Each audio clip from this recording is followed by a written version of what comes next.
नमस्कार दोस्तों, आशीष आनंद आप देख रहे हैं ग्लोबल इंडिया न्यूज। अभी हम सहरसा के डुमरेल गांव में पहुंच चुके हैं। वार्ड नंबर 26 है, जहां पे आप लोग सोशल मीडिया पे बहुत ज्यादा वायरल एक वीडियो देख रहे होंगे, जो 13 साल की बच्ची के साथ मदरसा के शिक्षक मतलब यौन शोषण किए हैं। हालांकि क्या कुछ मामला है वो तो बाद की बात है, लेकिन उसमें यहाँ के स्थानीय लोग को भी फंसा दिया गया है साजिश के तहत। हालांकि यहाँ पे क्या कुछ मामला है, वार्ड पार्षद प्रतिनिधि हैं, उससे हम जानने का प्रयास करेंगे। सर, आप लोग का तो गुनाह नहीं था, फिर आप लोग को क्यों फंसाया गया? सर, हमारा चैनल में बहुत बहुत स्वागत है। चलिए, बहुत बहुत शुक्रिया आपका। सबसे पहले मैं आपको बता देना चाहता हूँ कि ये जो घटना घटी है, हम लोग कहीं से इसके समर्थक नहीं है जी। ना, इसको हम लोग कोऑपरेट करते हैं जी। ऐसे चीज़ को हम लोग बहिष्कार करते हैं। जो भी लोग हो, चाहे समाज का कोई भी लोग इस तरह घिनौना काम करे, चाहे वो मेरा भाई हो या मेरे परिवार का कोई सदस्य हो, मैं भी उसका खिलाफ करता हूँ और करूँगा। लेकिन जिस तरह का मामला आया, चूंकि मामला 3 तारीख का जैसा बताया जा रहा है, तो हमको कहीं से कोई पीड़ित परिवार की तरफ से ना कोई फोन आया, ना कोई सूचना आया। लेकिन दैनिक जागरण में एक अखबार में खबर छपी थी, उससे एक दिन पहले हमको जानकारी मिला कि ऐसा ऐसा बात हुआ, वहाँ पर पेशेंट का ऐसे मामला हुआ, ऑपरेशन हुआ है बुड्ढा कॉलेज, मतलब मेडिकल कॉलेज अस्पताल में। मैं एक जनप्रतिनिधि के नाते वहाँ जाने का मैं गया, वहाँ जांच करने के लिए। तो देखा वहाँ की पीड़िता की नानी थी, वहाँ उससे बातचीत किया तो गए। वो जब आईसीयू में, तो पीड़िता का सही से होश भी नहीं आया था उस समय, तो मुझे उसको रोकथाम करने में सही नहीं लगा। तो मैं उसकी नानी से सारा बात, स्थिति का जायजा लिया। तो वो बताइए हमको सारा चीज़, कैसा ऐसा बात है, फलना का लड़का ऐसे ऐसे काम किया। तो मुझे सबसे बड़ा दुख लगा कि इस तरह का बात अगर हुआ है तो ये गलत है। मैं वहाँ से आने के बाद लड़का के पिता, जो आरोपी जिनको बनाया गया है, मैं उनके पिता को मैं बुलाया अपने आवास पर, और उनके कुछ परिवार के लोग को, कि इस तरह का मामला सामने आ रहा है, आपका बेटा के बारे में बताया जा रहा है, आरोपी के मतलब पीड़िता की नानी के द्वारा। तो सबसे पहली बात मैं आपको बता देना चाहता हूं कि मैंने उसके पिताजी को कहा कि आप लोग चुनाव में हमको वोट दिए जरूर है, मदद जरूर किए, लेकिन मैं जो गलत होगा मैं उसका साथ नहीं दे सकता हूं। अगर आपका बेटा दोषी है और आपके परिवार में 10 लोग हैं, तो मैं आपके बेटा के खिलाफ हूँ और आपके 9 लोगों के साथ हूँ। ये हमने कहा है उनको। और उसको जो कानून, अगर ऐसी बात होगी तो जरूरत पड़ने पर मैं कानून के हवाले भी करूँगा उसको।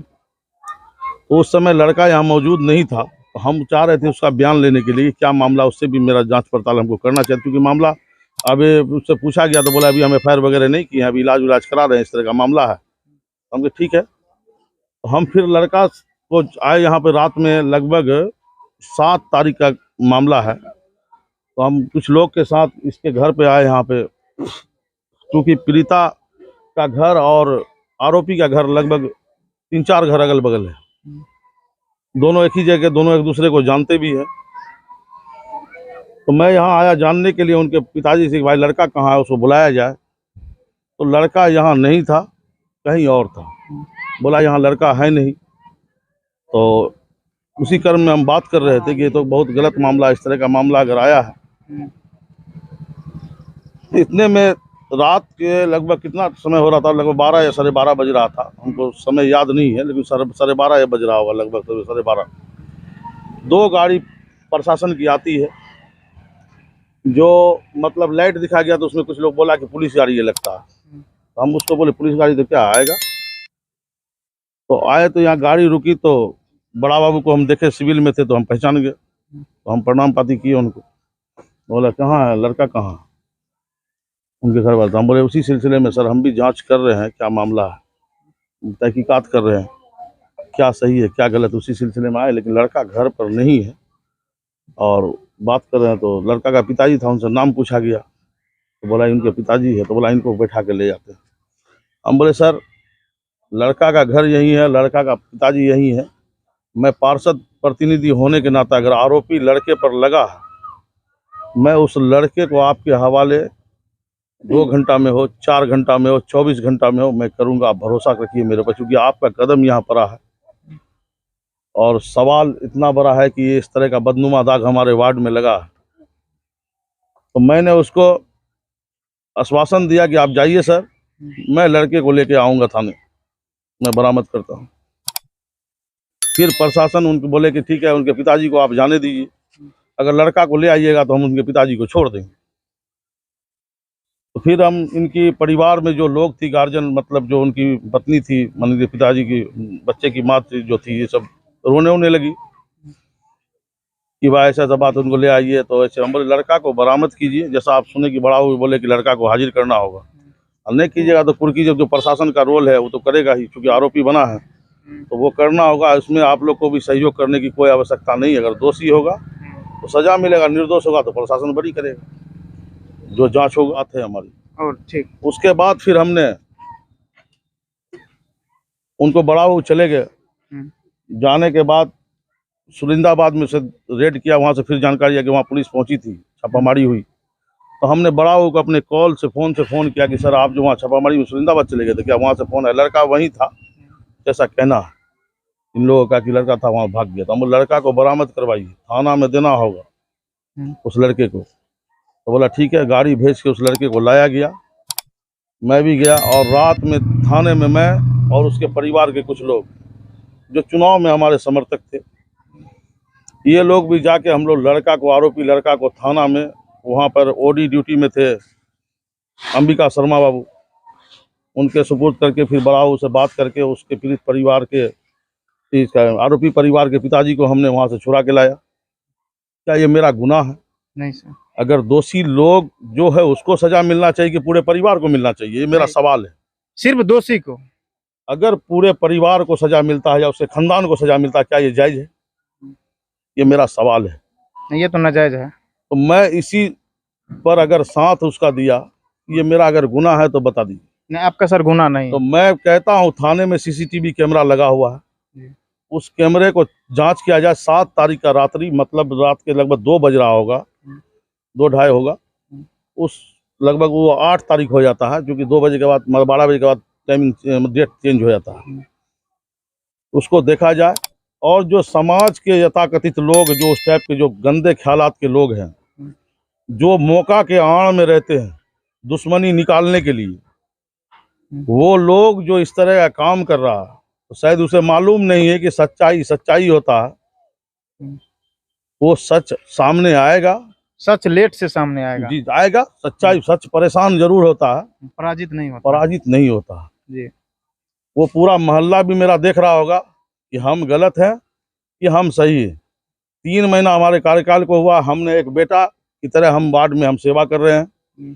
कहीं पे किसी को कोई नहीं है, हम अपने मन से अपना लगे हुए हैं, हम रहते हैं इसी काम में। लेकिन उसकी सजा अगर ये लोग देना चाहते हैं कि एक इसको जेल में फंसा के साजिश के तहत भेज देंगे, इसके वार्ड का विकास का कार्य बाधित हो जाएगा साल 2 साल के लिए। जो चुनाव में भी मेरे खिलाफ में डम्मी कैंडिडेट यहाँ दिए हुए थे हमको हराने के लिए, लेकिन जनता के अपार प्यार के कारण, इन लोगों ने जो मुझे प्यार दिया, उस कारण मैं यहाँ से चुनाव जीता हूँ। तो गलत को गलत कहने की ताकत रखता हूँ, इसीलिए तो सर चुनाव जीत गए, इतना हराने के बावजूद भी। तो ये मामला है, आप लोग मीडिया के साथी हैं, बस आपसे भी यही उम्मीद है, सच को सच कहिए, झूठ को झूठ कहिए, और भी बहुत सारा एविडेंस होगा जो हम, क्योंकि देखिए मैं कहीं जो आरोप लगा हमारे ऊपर कि पार्षद प्रतिनिधि, जिसमें बोला गया है कि मुखिया के द्वारा, तारिक मुखिया के द्वारा 10,000 रुपया देने का बात यहाँ था कि 10,000 दे के मामला को रफा दफा किया जाए।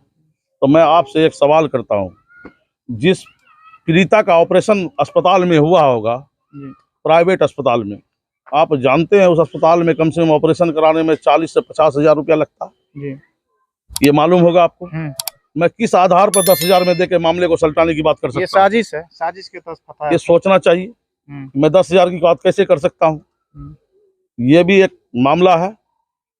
तो खैर प्रशासन है, मैं पुलिस अधीक्षक महोदय से गुजारिश करना चाहूँगा, और सदर थाना अध्यक्ष महोदय से, यहाँ के SDPO महोदय से, जितने भी प्रशासन के वरीय पदाधिकारी हैं, ये मामले को उचित जांच करे, दूध का दूध और पानी का पानी करे। अगर इस तरह का मामला आएगा, एक जनप्रतिनिधि को फंसाया जाएगा, कल होके कौन सा जनप्रतिनिधि इस तरह का मामला में सहयोग करेगा? कोई नहीं। तो हमारे तरह का लोग ही प्रशासन को कोऑपरेट करता है, हम लोग प्रशासन की मदद करते हैं, दिन रात उसके लिए खड़े होते हैं। चोर को चोर कहते हैं, सही को सही कहते हैं, लेकिन उसकी सजा हम जानते हैं, हमको ये मिला है। नहीं, सजा नहीं मिलेगा, उसका गहन जांच होगा। जांच में आप लोग क्यों पकड़ाइएगा? जब आरोपित पकड़ा गया है फिर आप लोग को साजिश के तहत फंसाया गया वो है। देख रहे हैं ना कि फिलहाल चूंकि रीमर एक माहौल तैयार किया जाता है यहाँ। हाँ, सोशल मीडिया पे तो अफवाह बहुत ज्यादा उड़ाता है जी। और निगेटिव बात जो है ना बहुत ज्यादा उड़ता है। जी जी। तो माहौल तैयार किया जाता है। मैं लगभग समाज सेवी में 13 साल से हूँ। जी 13 साल से मैं कंटिन्यू हूँ। मैं चूंकि पप्पू जी का मैं चेला हूँ। पप्पू यादव। जी जी, पूर्व उनके सांसद यहाँ के, मैं उनका चेला हूँ। और वो जो रास्ते पे चलते हैं, समाज की सेवा करते हैं, मैं भी उन्हीं के रास्ता को, सुभाष चंद्र बोस के रास्ते को मैं भी अपनाए हुए हूँ। सत्य मार्ग पे चलना। जी, बस सत्य मार्ग और उसी मार्ग पे मैं चलता हूँ। बस यही मेरा कहना है। बाकी आप गांव के जो लोग हैं उनसे भी आप अपना बयान लीजिए। वार्ड पार्षद का बयान तो आप लोग जान ही लिए होंगे। साजिश के तहत ये लोग को फंसाया जा रहा है, ये तो अपना गुजारिश कर ही रहे हैं। थाना अध्यक्ष से, सदर थाना अध्यक्ष से, एसडीओ से आप लोग कृपया गहन जांच करके जो दोषी है उनको, उनके ऊपर सिर्फ कार्रवाई करें। साजिश के तहत किसी को ना फंसाया जाए। और भी ग्रामीण है, उनसे भी हम एक बार बात कर लेते हैं। क्या कुछ मामला है सर? तो सब कुछ बता दिए आप। इनके बयान से कितना सहमत हैं आप? 100% सहमत है। जी ये कहीं से कोई गलत नहीं कहा है, जी इसमें कहीं से कोई सच्चाई भी नहीं है। जी जो प्रीति मतलब लड़की पक्ष है, जी उन लोगों ने हम लोगों को फोन के माध्यम से बुलाया गया था। जी लॉर्ड बुद्धा पब्लिक आइए, जी कहे के लिए आइए, ये बात खोला नहीं था। इसका रिकॉर्डिंग है हमारे पास। जी। हम लोग वहाँ गए तो लड़की के पक्ष से बात कहा गया कि इस तरह का कांड हुआ है। जी। हम लोग आके अपनी मुखिया जी को बताए कि मुखिया जी आपके वार्ड में इस तरह की बात हुई है। मुखिया जी पुनः आए लड़का पक्ष के पास, जांच पड़ताल करके पुलिस के हवाले कर दिए। सब अपने अपने घर में है। जब एफआईआर कॉपी होती है तो उसमें हम लोगों का भी नाम आ जाता है। ये कहाँ से उचित है? ये तो सरासर गलत, ये तो साजिश के आपके सरासर गलत है। हमारा पूरा ग्रामीण है, हमारा पूरा समाज है। हम लोग पे आज तक न कोई झूठा केस लगा है, न कोई मुकदमा लगा है, न किसी तरह की बात हुई है। आप पूरे समाज से पूछ लिया जाए। समाज तो बोल दीजिए, वार्ड पार्षद जी बोल दिए तो वैसे भी समाज का ही विजय होगा। हम वार्ड पार्षद के भाई हैं, इसलिए हमको भी मुकदमा में फंसाया जा रहा है। और जो वार्ड पार्षद के उनका समर्थक कहना है क्या था, क्यों फंसाया गया, क्या कि लेन देन करने के लिए लोग आया था। अगर लेन देन ही हम लोग को करना था तो 10,000 रुपया से लेन देन करना था। ऐसा थोड़ी होता? लेन देन ही अगर करना था, किसी को 10,000 रुपया से लेन देन करना था। ऐसा तो कहीं से, कभी उसका वीडियो वायरल हो रहा है, कभी 1 लाख रुपया बोल रही है, कभी 10,000 रुपया बोल रही है, कभी कुछ बोल रही है, कभी कुछ बोल रही है। जिसमें सच्चाई नहीं होगी कहाँ से होगी? हम लोग का मांग है वरीय पदाधिकारी से कि उचित जांच हो। अगर हम दोषी हैं तो हमें दोषी करार दे, अगर हम दोषी नहीं हैं तो हमें निर्दोष करार दे। प्रतिनिधि सब बता दिए हैं। वरीय अधिकारी से मेरा यही गुजारिश है, बेवजह किसी को ना फंसाया जाए। यदि इनके मन में यदि दूसरा टाइप का भावना रहता तो ये खुद आपके पास नहीं पहुंचते। इसका गहन जांच करके, और जितने भी सोशल मीडिया पे फेक न्यूज चलाते हैं, मतलब जो भी गलत फलत, उन पे भी थोड़ा कार्रवाई किया जाए। क्योंकि यहाँ के जितने भी सामाजिक लोग हैं, यदि समाज जो चाहेगा वही होगा, ये बात आप लोग भी जानते होंगे। इसका उचित अच्छी तरह से जांच हो, उसके बाद जो दोषी है उनके ऊपर कार्रवाई होना चाहिए। और आप देख सकते हैं चारों साइड, एक बार मोबाइल घुमा के दिखा दीजिए, कितने भी लोग हैं, सारा का सारा तो दोषी नहीं हो सकते हैं। तो थाना अध्यक्ष महोदय से मेरा यही गुजारिश है, बेगुनाह को न फंसाया जाए और जो दोषी है उनके ऊपर कार्रवाई किया जाए। यदि ये लोग दोषी है तो इसके ऊपर भी कार्रवाई कीजिए, लेकिन यदि दोषी नहीं है उसके बाद इसको फंसाया नहीं जाए। तो आप लोग यहाँ से सच्चाई क्या है इस जान गए होंगे। और इन लोग के बारे में क्या सोचते हैं कमेंट बॉक्स में जरूर बताइएगा। तब तक के लिए जय हिंद।